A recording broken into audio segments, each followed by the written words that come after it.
సిద్దిపేట జిల్లా గజ్వేల్ పట్టణంలో ఆషాఢ బోనాల సందర్భంగా MLC Yadavareddy, Gajwel municipal chairman Rajamouli గుప్తాతో కలిసి ఎమ్మెల్యే హరీష్ రావు మహంకాళి అమ్మవారిని దర్శించుకున్నారు. అమ్మవారికి ప్రత్యేక పూజలు నిర్వహించి బోనం సమర్పించారు. రాష్ట్రంలో ఈసారి వర్షాభావ పరిస్థితులు కనిపిస్తున్నాయని, రైతులంతా కళ్లల్లో ఒత్తులు వేసుకుని వర్షాల కోసం ఎదురు చూస్తున్నారన్నారు. అమ్మవారి దయతో వర్షాలు కురిసి నీరు సమృద్ధిగా రావాలని ప్రార్థించామని తెలిపారు.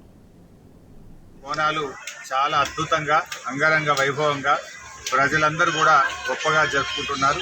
అందరికీ ఈ సందర్భంగా శుభాకాంక్షలు, అభినందనలు కూడా తెలియజేస్తూ మరి కమిటీ అధ్యక్షులు శ్రీధర్ గారు, వారి కమిటీ సభ్యులందరూ కూడా చాలా చక్కటి ఏర్పాట్లు ఈసారి చేశారు.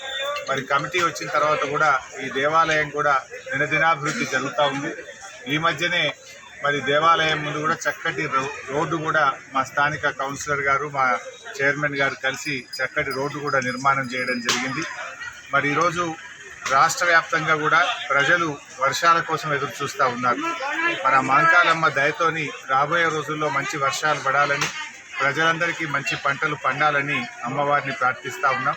ఎందుకంటే రాష్ట్రంలో ఈసారి వర్షాభావ పరిస్థితులు కనబడతా ఉన్నాయి. రైతులందరూ కూడా కళ్ళల్లో వత్తులేసుకొని వర్షాల కోసం ఎదురు చూస్తున్నటువంటి పరిస్థితి ఉంది. సో అమ్మవారి దయతోని మరి మంచి వర్షాలు పడాలని, నీళ్లు రావాలని చెప్పి అమ్మవారిని ప్రార్థిస్తూ ఉన్నాం. రాష్ట్ర ప్రభుత్వం కూడా ఇప్పటికే మరి కాళేశ్వరం ప్రాజెక్టు నుంచి నీళ్లు తెచ్చే అవకాశం ఉంది. ఈరోజు మేడిగడ్డ దగ్గర దాదాపు 40,000 క్యూసెక్కుల నీళ్లు ఈరోజు ప్రవహిస్తూ ఉన్నాయి. ఇప్పుడు బ్యారేజీ గేట్లు ఓపెన్ ఉన్నప్పుడు కూడా ఆ నదిలో ఉండే ప్రవాహం అనుగుణంగా దాదాపు 4 మోటార్లు నడుపుకునేటువంటి అవకాశం ఉంది. ఎందుకంటే ఈ కరువు పరిస్థితుల్లో కాళేశ్వరం నీళ్లు తెచ్చి చెరువులు నింపుకుంటే రైతాంగానికి మంచి పంటలు పండేటువంటి అవకాశం ఉంది.